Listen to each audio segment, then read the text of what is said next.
Hey guys, so I wanted to make a video today on what a deload week is, why you should take a deload week, what benefits are taking a deload week, and what's better, taking a deload week or taking a week off from the gym.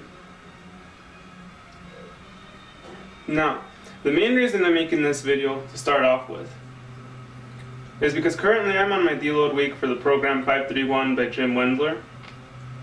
So that's just, I'll go into explaining what a deload week is. A deload week is a week where you're still going to the gym, you're still going through your routine, but you're only doing the main exercises. So for me, I do overhead press, squat, deadlift, and bench. So normally I'd be training with about 85% of my training max. So like a 300 bench training max, and then at 85% that's about like 245 or something, 240, whatever. But on a deload week, I'd take the 300% and take 60% of that, which is about maybe 185 or something around there. So it's a lot less weight. But it's supposed to be enough weight where it's still challenging your muscle and still kind of making it activate. I can't explain it to you in scientific terms, but maybe this will make sense. It's kind of like warming up with a weight, and then you feel like when you're warming up with that weight, like it feels heavy, even though you know that it's not even that heavy at all, because obviously you're using it for a warm-up, but for some reason it feels heavy. Now that's kind of the same feeling, like 185 to me feels heavy when I'm warming up, but it doesn't feel as heavy as like once I get into 245 or whatever, which feels a lot heavier. But while I'm warming up, the 245 and the 185 feel pretty much the same to me. So that's kind of what a deload week kind of wants you to do for your muscles, is to get that same feeling, like it's hard, but it's not even that hard because it's not that hard because you can handle it or whatever. But the whole deal with the deload week is that you're lowering your intensity and you're lowering your volume.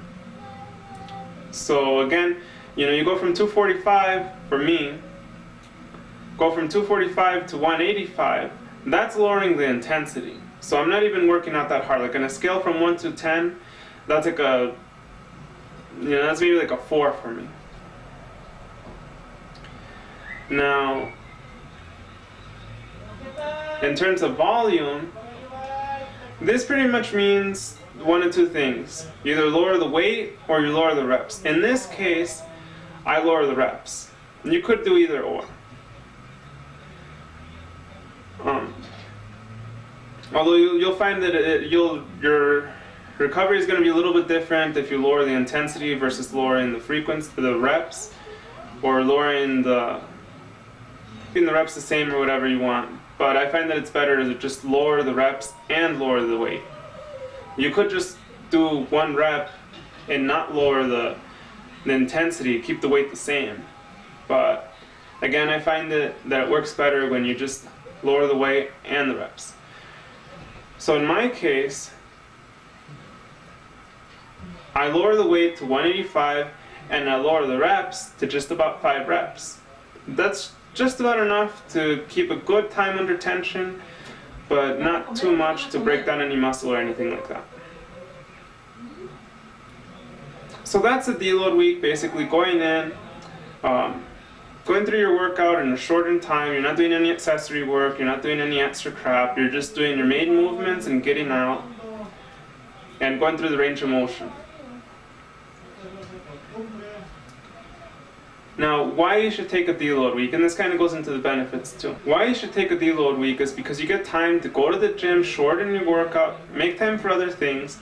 But mostly the benefit is you still go to the gym, you still stay active during that week, but you get the benefit of recovering a little bit better than you normally do, because you're not taxing your muscles and you're not doing anything really demanding on your body. So it allows your central nervous system to recover and allows your muscles to recover because they're not being broken down. And since you're also working out less, you're consuming less calories, which means the calories that you are consuming are put to better use. They're not being spent repairing muscle tissue or anything like that.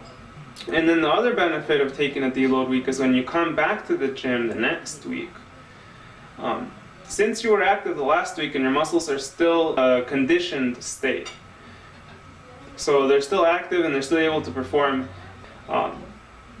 they're still able to work hard.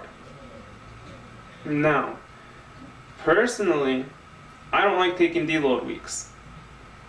That's not to say I don't take them, that's just to say I don't like taking them, because for me, it doesn't allow the same mental recovery that taking a complete week off from the gym does. I personally like taking a week off from the gym when I can.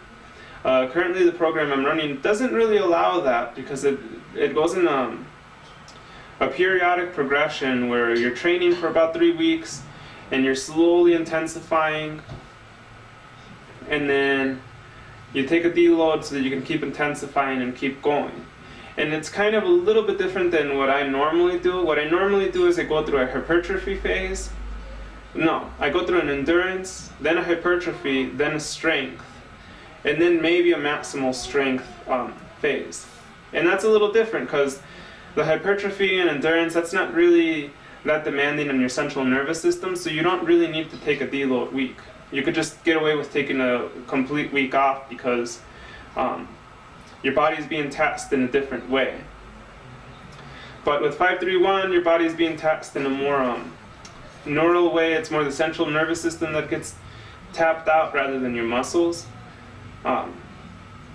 So taking a deload week is more appropriate than just taking a week off. Although, after a while, after maybe 4 or 5 cycles, you could take a week off, and then regress maybe 2 or 3 cycles, go back 2 or 3 cycles, and then start over and whatever. But the way the program runs, it's not suggested to take a complete week off. It's better just to take deload weeks every month.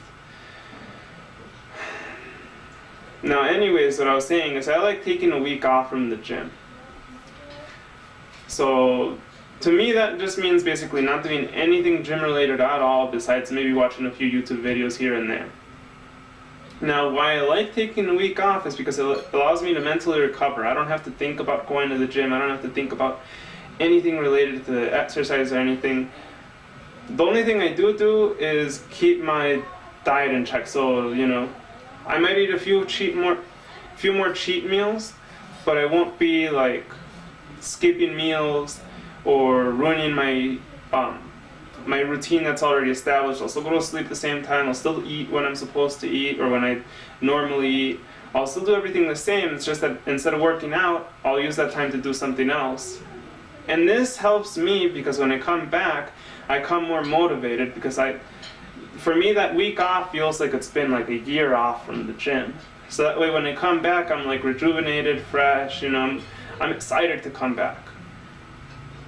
And for me, that's why I like taking a week off rather than taking a deload. But I will say that depending on what program you're running or how your program is run, you got to look at whether a deload or a week off would be more beneficial to you. But what I like about a deload week is that you're still staying active, so that way when you come back, you're still strong. Because what I find personally is when I take a deload week versus taking a week off, when I take a week off, I come back a lot weaker. So I'm not as strong as I am when I take a deload and then come back. But that's just me. I don't know about you guys. Anyways, that's my explanation on deload weeks and the benefits of taking a deload week. If you have any questions, leave it in the comments. I'll try to answer it. Like the video and subscribe if you haven't already. Thanks for watching.